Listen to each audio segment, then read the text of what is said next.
बहू को गंवार समझने वाली सास का सच। जब चुप रहने वाली बहू ने इतिहास बदल दिया। रसोई से बर्तनों की लगातार टकराने की आवाज आ रही थी। सुबह के ठीक 7 बजे थे। आंगन में तुलसी के पास अगरबत्ती जल रही थी। सास कमला देवी ऊंची आवाज में भजन गा रही थीं, लेकिन सुर से ज्यादा उनके शब्दों में ताने थे। सीमा चुपचाप आटा गूंथ रही थी। उसकी उंगलियों में सफेदी लगी थी, लेकिन चेहरे पर थकान की धूल ज्यादा थी। अरे भगवान, कमला देवी की आवाज रसोई तक आई। पता नहीं किस गंवार घर से उठाकर ले आए इस लड़की को। रोटी देखो कैसी बना रही है, न गोल न मुलायम। सीमा के हाथ एक पल को रुक गए। उसने रोटी बेलनी शुरू की, इस बार और ध्यान से। ये पहला दिन नहीं था। शादी को पूरे 6 महीने हो चुके थे। हर दिन कोई न कोई कमी।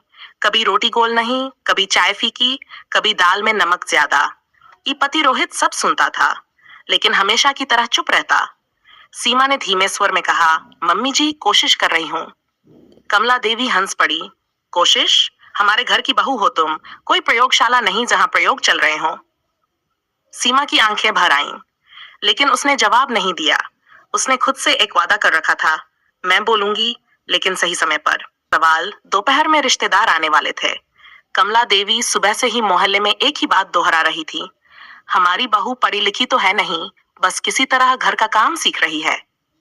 सीमा आंगन धोते हुए सब सुन रही थी। आज उसके भीतर कुछ अलग चल रहा था। रिश्तेदार आए। बैठक में चाय नाश्ता लगा। कमला देवी ने जानबूझकर सीमा को रसोई में ही रखा। फिर वही ताना, गांव की है, ज्यादा उम्मीद नहीं रखते हम इससे। तभी सामने बैठी चाची जी बोली, अरे पर शादी में तो बताया था कि बहू बीए पास है। कमरे में सन्नाटा। कमला देवी एक पल को हड़बड़ा गई। वो तो बस ऐसे ही, आजकल तो सब लिख देते हैं। सीमा ट्रे लेकर अंदर आई। उसके कदम स्थिर थे। उसने पहली बार सिर उठाया। धीमी लेकिन साफ आवाज में बोली, जी मम्मी जी सही कह रही हैं, मैं गांव की हूँ, लेकिन बीए फर्स्ट डिवीजन से पास किया है और शादी से पहले स्कूल में पढ़ाती भी थी। कमरे में बैठे सभी लोग एक दूसरे का चेहरा देखने लगे। रोहित की नजर पहली बार अपनी पत्नी पर ऐसे पड़ी जैसे वह उसे पहली बार देख रहा हो।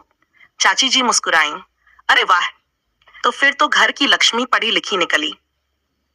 कमला देवी का चेहरा तमतमा उठा, लेकिन वह कुछ कह नहीं पाई। उस दिन पहली बार सीमा को लगा, सच बोलना भी एक शक्ति है। रात का समय, कमरा अंधेरा था। रोहित ने धीरे से पूछा, तुमने पहले क्यों नहीं बताया कि तुम पढ़ाती थी? सीमा ने तकिए पर सिर रखते हुए कहा, किसे बताती, आपने कभी पूछा ही नहीं। रोहित चुप हो गया। कुछ देर बाद सीमा ने फिर कहा, मैं गंवार नहीं हूँ, बस चुप हूँ, क्योंकि मुझे सिखाया गया है कि नया घर है, पहले समझो फिर बोलो। रोहित के चेहरे पर हल्की शर्म थी। उसे याद आया, उसने कभी सच में अपनी पत्नी को जानने की कोशिश ही नहीं की, लेकिन आदतें इतनी जल्दी नहीं बदलती। अगले दिन दोपहर में पड़ोस की शारदा आई। भाभी, मेरी बेटी की पढ़ाई बहुत कमजोर है, सुना है आपकी बहू पढ़ी लिखी है, क्या थोड़ा पढ़ा देगी? कमला देवी के चेहरे पर तनाव साफ दिखा। सीमा ने नम्रता से कहा, अगर मम्मी जी अनुमति दें तो मैं पढ़ा सकती हूँ। कमरा खामोश। कमला देवी ने मजबूरी में कहा, देख लो, पर घर का काम पहले। सीमा ने सिर हिला दिया। उस शाम से घर के आंगन में एक नई शुरुआत हुई। पहले एक बच्ची आई, फिर 2, फिर 4। सीमा बड़े प्यार से पढ़ाती, समझाती, कभी डांटती नहीं। बच्चे उसे सीमा दीदी कहने लगे। नाम 1 महीने बाद मोहल्ले के स्कूल में परीक्षा हुई। शारदा की बेटी, जो पहले मुश्किल से पास होती थी, इस बार पूरे वर्ग में तीसरे स्थान पर आई। पूरा मोहल्ला सीमा की तारीफ करने लगा। बहू तो बहुत होशियार है, अच्छा पढ़ाती है, बच्चों को समझ आ जाता है। कमला देवी के कानों में हर शब्द चुभता। उन्हें लगने लगा, घर की बहू की पहचान उनसे बड़ी हो रही है। एक शाम कमला देवी ने रोहित से कहा, देखो, बहू को ज्यादा सिर पर मत चढ़ाओ, 2 बच्चों को पढ़ा दिया तो क्या हुआ? घर की औरत का काम घर संभालना होता है। रोहित उलझन में था। उसे अब अपनी पत्नी पर गर्व होने लगा था, लेकिन वह मां के खिलाफ खड़ा होने की हिम्मत अभी भी नहीं जुटा पा रहा था। सीमा सब सुन रही थी। इस बार उसकी आंखों में आंसू नहीं थे, सिर्फ दृढ़ता थी। नई चाल। एक दिन कमला देवी ने जानबूझकर मेहमानों के सामने कहा, अरे ये पढ़ाई लिखाई तो बस टाइम पास है, असली जिम्मेदारी तो घर की है, और वो भी ठीक से नहीं होता इससे। सीमा ने शांत स्वर में कहा, मम्मी जी, अगर मुझसे कोई कमी हो रही हो तो आप सिखा दीजिए, मैं सीख लूंगी, लेकिन पढ़ाना मैं ही छोड़ूंगी, क्योंकि इससे किसी का भविष्य जुड़ा है। कमरे में सन्नाटा। रोहित ने पहली बार हल्के स्वर में कहा, माँ, सीमा घर भी संभाल रही है और बच्चों को भी पढ़ा रही है। इसमें बुराई क्या है? कमला देवी ने बेटे को घूर कर देखा। उन्हें लगा बहू धीरे धीरे बेटे को भी बदल रही है। कुछ ही दिनों में बच्चों की संख्या बढ़ गई। सीमा ने आंगन के एक कोने में टीसी ब्लैक बोर्ड लगा दी। अब ये सिर्फ ट्यूशन नहीं था, ये एक मिशन था। मोहल्ले की औरतें भी बैठकर सुनने लगीं। कोई अक्षर सीख रही थी, कोई हस्ताक्षर करना। सीमा के भीतर छुपी शिक्षिका जाग चुकी थी, लेकिन कमला देवी के भीतर का डर भी। उन्हें लगने लगा, अगर बहू कमाने लगी, अगर लोग इसे ज्यादा मानने लगे, तो मेरी बात कौन सुनेगा? और यहीं से शुरू हुआ असली खेल। एक रात कमला देवी ने चुपचाप एक फैसला लिया। उन्होंने तय किया, या तो ये पढ़ाना बंद करेगी या फिर इस घर में उसकी जगह तय कर दी जाएगी। सीमा को अभी अंदाजा नहीं था कि अगली सुबह क्या होने वाला है। जिस बहू को गंवार कहा गया, वही अब इज्जत बनने की राह पर थी। अगर आपको यह कहानी दिल को छू रही है, अगर इसमें आपको अपने घर, अपने रिश्तों या अपनी जिंदगी की झलक दिख रही है, तो नीचे कमेंट करके जरूर बताइए आप किस तरह की कहानियां सुनना पसंद करेंगे। आपकी एक एक राय मेरे लिए बहुत मायने रखती है। तो सुबह का वही समय था। सूरज की हल्की किरणें आंगन में पड़ रही थीं, लेकिन घर के भीतर एक अजीब सा तनाव तैर रहा था, जैसे दीवारें भी किसी आने वाले तूफान की आहट सुन चुकी हों।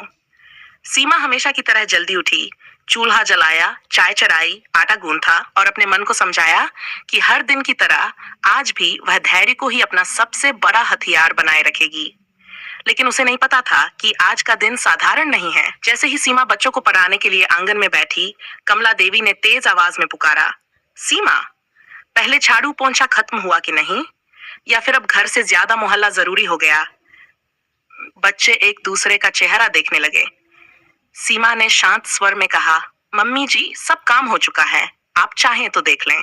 कमला देवी आंगन में आई, इधर उधर देखा और फिर जानबूझकर बोली, काम तो दिख रहा है, लेकिन घर की बहू का इस तरह बाहर के लोगों से मेलजोल अच्छा नहीं लगता। लोग क्या कहेंगे? ये वाक्य सीधा सीमा के आत्मसम्मान पर चोट था। मोहल्ले की औरतें जो दरवाजे पर खड़ी थीं, धीरे धीरे अंदर आईं और बोली, अरे भाभी, इसमें गलत क्या है? आपकी बहू तो हमारे बच्चों का भविष्य सुधार रही है। कमला देवी मुस्कुराई, लेकिन वह मुस्कान भीतर की जलन छुपा नहीं पा रही थी। ना कुछ ही दिनों में यह खबर पूरे मोहल्ले में फैल गई कि सीमा बहुत अच्छी शिक्षिका है और जिन बच्चों को पढ़ाती है वे सिर्फ किताबें नहीं बल्कि आत्मविश्वास भी सीखते हैं। अब बच्चे समय से पहले आ जाते, कॉपी किताब लेकर बैठ जाते और सीमा उन्हें केवल पाठ्यक्रम ही नहीं बल्कि जीवन के छोटे छोटे मूल्य भी समझाती। गलत बात का विरोध करना सीखो, लेकिन अपमान नहीं करना। अपनी मेहनत पर भरोसा रखो। एक दिन मोहल्ले की एक बुजुर्ग महिला बोली, बहू, तू तो गांव की नहीं लगती, तू तो पढ़ी लिखी शहर वाली लगती है। सीमा ने मुस्कुराकर जवाब दिया, दादी, गांव में भी सपने होते हैं, बस मौके कम होते हैं। ये बात कमला देवी ने अंदर से सुन ली। उन्हें लगा जैसे ये वाक्य सीधे उन्हें जवाब था। एक दिन बच्चों के माता पिता ने आपस में बात की और तय किया कि सीमा को मेहनताना दिया जाना चाहिए, क्योंकि वह अपना समय और जान दे रही है। शाम को शारदा ने आकर लिफाफा पकड़ा दिया। बहू, ये कुछ ज्यादा नहीं है, लेकिन बच्चों की तरफ से सम्मान है। सीमा ने पहले मना किया, लेकिन सबने कहा, यह मेहनत की कमाई है, इसे स्वीकार करना भी सम्मान है। सीमा ने लिफाफा ले लिया, लेकिन जाकर कमला देवी के हाथ में इन्हें रख दिया। मम्मी जी, ये घर का है। कमला देवी चौंक गई। उन्हें उम्मीद थी कि सीमा पैसे अपने पास रखेगी और बहू से ताना देंगी, लेकिन सीमा ने खेल बदल दिया। रात को कमला देवी ने रोहित से कहा, देखा तुमने, अब बहू कमाने लगी है, कल को सिर चढ़ जाएगी, फिर तुम्हारी भी नहीं सुनेगी। रोहित इस बार चुप नहीं रहा। माँ, अगर वह घर के साथ साथ समाज का भी भला कर रही है तो इसमें डर कैसा? आपने ही तो सिखाया था कि इज्जत कमानी पड़ती है। कमला देवी को यह वाक्य चुभ गया। उन्हें लगा जैसे बेटा हाथ से फिसल रहा है। सवाल जब कोई और रास्ता न बचा तो कमला देवी ने वह रास्ता चुना जो समाज में अक्सर औरतों के खिलाफ इस्तेमाल किया जाता है, चरित्र पर उंगली उठाना। एक दिन उन्होंने मोहल्ले की दो औरतों से कहा, बहू दिन भर बाहर वालों से मिलती है, मुझे तो अच्छा नहीं लगता। ये बात धीरे धीरे फैलने लगी। सीमा को खबर मिली। उसने एक दिन सभी अभिभावकों को बुलाया और खुले आंगन में कहा, अगर आपको लगता है कि मैं आपके बच्चों के लिए सही नहीं हूं तो आप निसंकोच उन्हें ले जा सकते हैं, लेकिन मैं अपना काम ईमानदारी से कर रही हूँ और मुझे अपने संस्कारों पर भरोसा है। उसकी आवाज में न आक्रोश था न डर, सिर्फ सच्चाई थी। मोहल्ले के एक बुजुर्ग ने वहीं खड़े होकर कहा, जिस बहू ने हमारे बच्चों को पढ़ाया उसे हम बदनाम नहीं होने देंगे। कमला देवी को पहली बार एहसास हुआ कि अब मामला घर की चार दीवारी से बाहर जा चुका है। कुछ महीनों बाद पास के सरकारी स्कूल में शिक्षिका की अस्थायी भर्ती निकली। मोहल्ले के लोगों ने सीमा को फॉर्म भरने के लिए प्रेरित किया। सीमा दुविधा में थी। घर, सास, जिम्मेदारियां सब उसके सामने खड़े थे। उसने रोहित से पूछा, अगर मैं नौकरी करूं तो आपको बुरा लगेगा? रोहित ने गहरी सांस ली। मुझे बुरा तब लगेगा जब तुम अपने सपने छोड़ दोगी।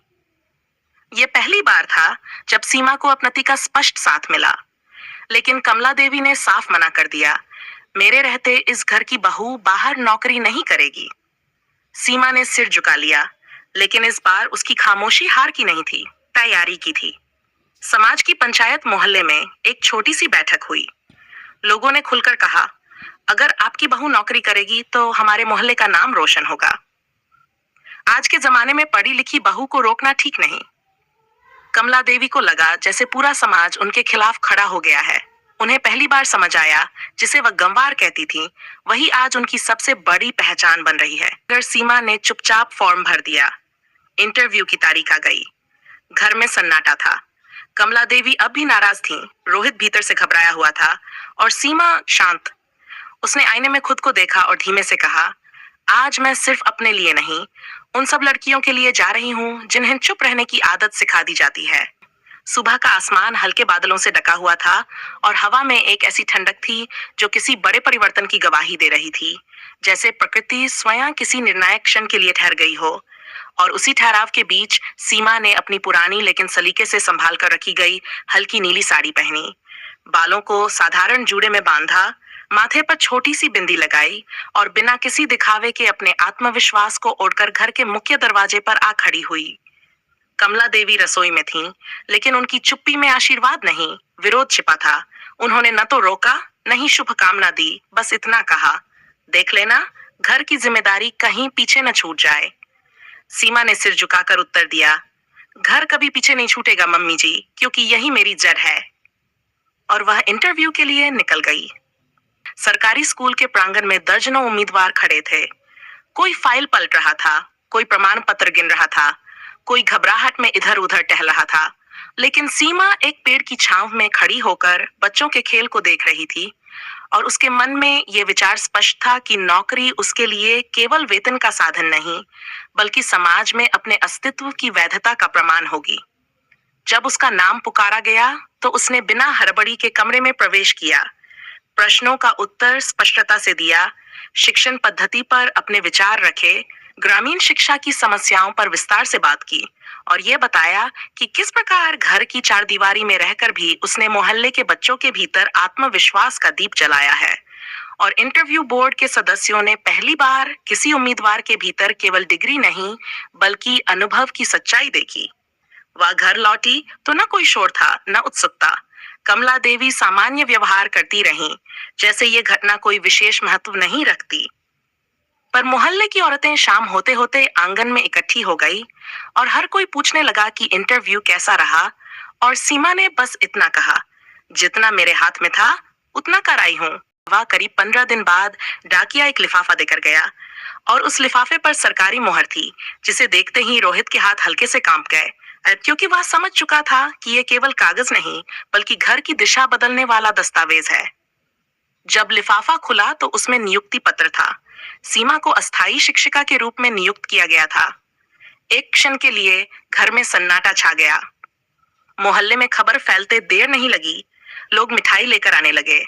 बच्चों ने आंगन में ताली बजाई। कमला देवी चुप रहीं, लेकिन उनके चेहरे पर मिश्रित भाव थे, गर्व, असुरक्षा और वर्षों से बनी सामाजिक धारणाओं का टूटता हुआ अहंकार। चुनौती स्कूल के पहले दिन सीमा समय से पहले पहुंची। बच्चों की उपस्थिति कम थी, संसाधन सीमित थे।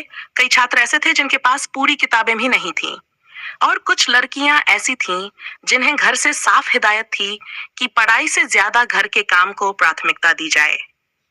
सीमा ने कक्षा में प्रवेश करते ही सबसे पहले ये नियम बनाया कि यहाँ किसी का मजाक नहीं उड़ाया जाएगा, किसी की आर्थिक स्थिति पर टिप्पणी नहीं होगी और हर बच्चा अपनी क्षमता के अनुसार आगे बढ़ेगा।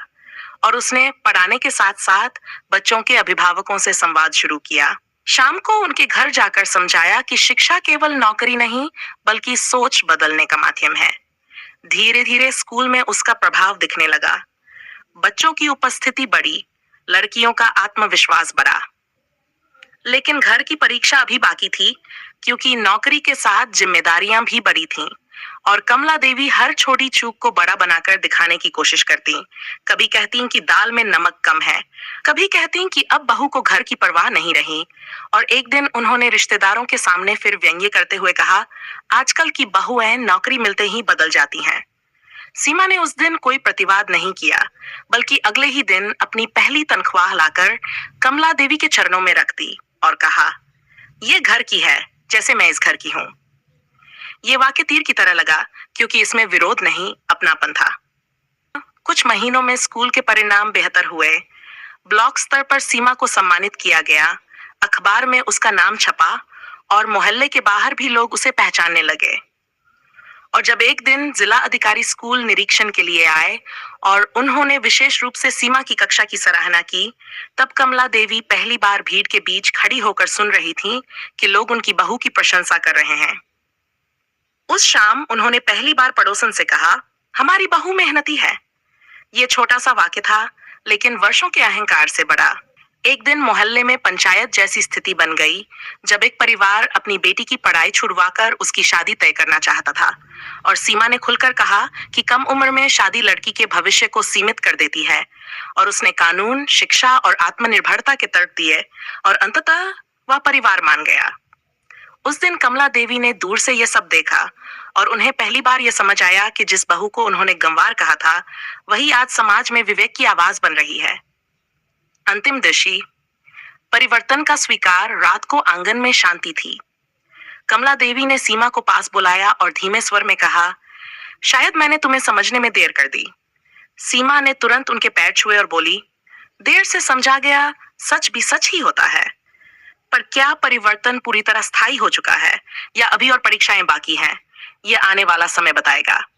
किस तरह की कहानियां सुनना पसंद करेंगे? सास बहू की सच्ची कहानी, मिडिल क्लास बेटी का संघर्ष, रिश्तों में बदलाव की कहानी, या फिर किसी खास विषय पर भावनात्मक सीरीज? आपकी एक एक राय मेरे लिए बहुत मायने रखती है। और अगर आप हमारे चैनल पर पहली बार आए हैं तो अभी सब्सक्राइब कर लीजिए, ताकि आने वाली हर नई और दिल छू लेने वाली कहानी आपसे छूट न जाए। वीडियो को लाइक और अपने अपनों के साथ शेयर जरूर करें, क्योंकि हो सकता है ये कहानी किसी की सोच बदल दे, किसी को हिम्मत दे या किसी रिश्ते को फिर से जोड़ दे। धन्यवाद। आपका प्यार ही इस परिवार की ताकत है।